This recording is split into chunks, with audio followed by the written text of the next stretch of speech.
Oke, materinya itu dikit dan aku yakin pasti kalian semua udah hafal sampai luar kepala. Oke, kita bahas OKF dulu. OKF itu ada dibagi dua, ada yang interna sama eksterna. Yang interna ada berapa organ? 4. Apa aja tuh? Ovarium, tuba uterina, vagina, Terus sama vagina. Ya. Kita bahas satu-satu ya, mulai dari ovarium. Nah, gambarnya kayak gini. Cuman secara skematis vaskularisasi dari ovarium itu seperti ini. Jadi ovarium di sini itu mendapat darah dari arteri ovarika sama ramus ovaricus arteri uterina. Nah, arteri ovarika itu adalah cabang langsung dari aorta abdominalis.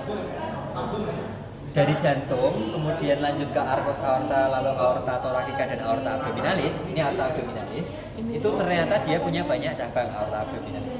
Salah satu cabangnya yang ini adalah arteri ovarika, sama kalau pada pria ya arteri tendineus.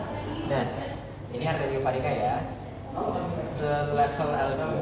Kemudian ada juga cabangnya yaitu arteri iliaca communis. Nanti arteri iliaca communis bakal bercabang menjadi yang eksterna sama interna. Di sini, di bagian sini dari aorta abdominalis ini langsung ke arteri ovarika memperluas darah ovarium, sama ada yang ke arteri iliaca communis bercabang menjadi arteri iliaca interna tadi, lalu bercabang menjadi arteri uterina, dan di arteri uterina ini ada ramus ovaricus. Terus kalau venanya dari ovarium kanan dan kiri itu lanjut ke plexus venosus palminiformis dan lanjut ke vena ovarica dextra, bermuara ke vena ovarica dextra sinistra maksudnya, sesuai sama posisinya. Nah, yang vena ovarica dextra ini akan langsung bermuara ke vena cava inferior, sementara yang vena ovarica sinistra ini harus melalui vena renalis sinistra dulu, baru lanjut ke vena cava inferior. Kita lihat gambarnya ini tadi. Ovarium kan yang ini nih. Ternyata dia arterinya itu ada dari dua arah. Ada yang dari arah sini. Ini adalah arteri uterina. Arteri uterina ternyata dia punya cabang nih. Ini ramus, cabang kan ramus, bahasa anatomi. Ramus ovaricus, arteri uterina. Terus ada juga yang langsung dari arteri ovarika. Arteri ovarika ini langsung ke ovarika. Untuk venanya, ovarium ini lanjut ke plexus venosus palminiformis, lalu bermuara ke vena ovarika. Terus ini gambar yang lengkap ada kanan dan kiri, sama limfatik. Kalau limfatik, kalau uterus intim ovarium itu akan menuju ke radus limfaticus para aorta atau lumbar. Kita lihat ovarium di sini, kita ikuti panelnya, ternyata dia menuju ke sini. Yang warna biru muda ini adalah lumbar atau aortik. Radus limfaticus lumbar atau aortik di sekitar lumbar. Sebenarnya nggak cuma ovarium, ternyata kalau kita baca di textbook di bawah itu ada ovarium, tuba uterina kecuali isthmus, intrauterin sama fundus uterus. Jadi uterus itu sebagian juga ada yang menuju ke radus limfaticus para aorta atau lumbar. Kemudian ini inervasi, nah itu wajah, ada simpatis sama parasimpatis. Untuk simpatis sama parasimpatis itu kan kalian bakal pelajari di blok 2.3 ya, di blok saraf. Cuman ini nah itu aja, kalau simpatis itu sebagai vasokonstriktor, parasimpatis sebagai vasodilator. Yang simpatis di sini ada plexus ovaricus yang paling bawah itu langsung ke ovarium, kemudian ada plexus libogastricus superior yang atas itu merah atas, sama ada yang parasimpatis ada plexus libogastricus inferior.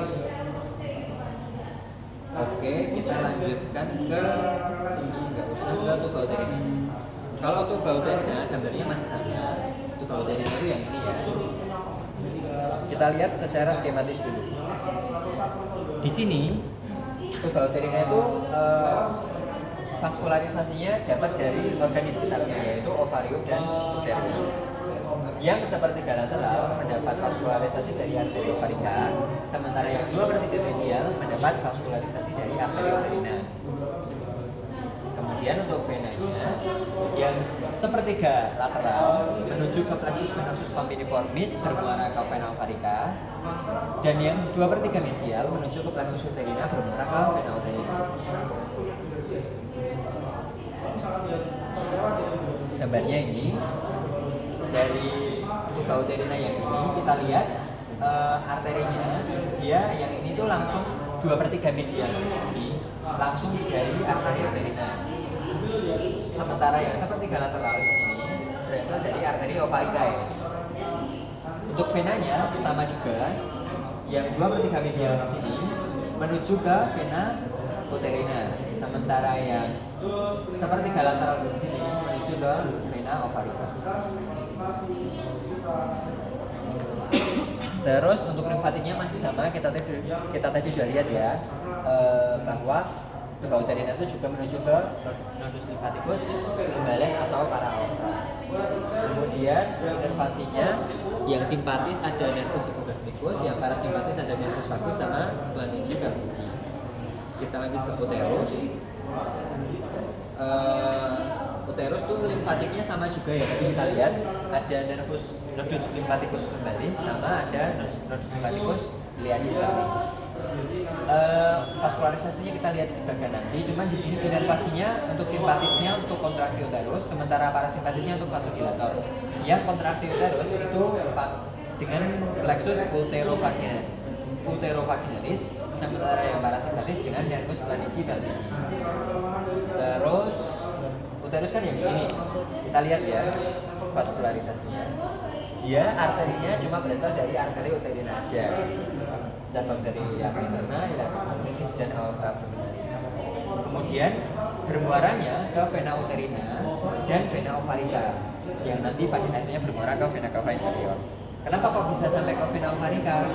Karena di gambar ini kita bisa lihat bahwa di uterin itu venanya ini berplexus dan nanti akan bermuara ke vena uterina itu yang ini. Sementara di sini tuh ada anastomosis atau anyaman dari ovarian dan uterin vessel. Jadi pembuluh darah ovarium dan vena, ovarium dan uterin itu di sini ada anastomosisnya. Jadi sebagian darah di sini bisa bermuara ke vena ovarica.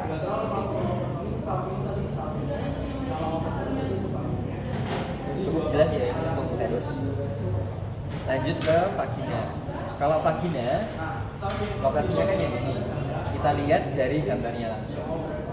Di sini di vagina ini arterinya ada beberapa ya. Yang paling bawah di sini ada arteri pudenda. Arteri pudenda, terus ada arteri vaginalis. Sama ada ini kan arteri uterina nih, terus dia bercabang ke vagina, makanya namanya ramus vaginalis arteri uterina. Ramus vaginalis arteri uterina, arteri vaginalis sama arteri pudenda. Untuk venanya ada vena pudenda, kemudian ada plexus venosus vaginalis yang bermuara ke vena vaginalis. Ya udah cuma dua itu. Kalau di teks venanya kan di sini ada dua ya, tapi kalau di teks di sini cuma ditulis plexus venosus vaginalis. Padahal kita lihat di sini ada vena pudenda juga, jadi boleh kita tambahkan ya. Terus limfonya ada nodus limfaticus iliaca interna et externa, kemudian ada yang inguinalis juga. Kalau inervasinya yang simpatis ada plexus uterovaginalis, parasimpatis nervus cavernosi clitoridis, sensori motoriknya nervus pudendus. Nah juga karena nervus ya. Oke, kita lihat yang terakhir adalah OGF eksterna. Sebenarnya OGF eksterna ini nggak terlalu disorot ya. Ini aku juga cuma nyalin dari PPT asistensi karena itu udah semua tercakup. Jadi vaskularisasinya ada arteri pudenda interna, vena pudenda externa, dorsalis clitoris profunda et superficialis. Inervasinya ada nervus cavernosi clitoridis atau splanchnici pelvici sama nervus pudendus. Kalau mau dihafalkan boleh. Terus ini kesimpulannya kayak gini. Kira-kira udah selesai ya. Terus ada yang mau ditanyakan lagi? Ya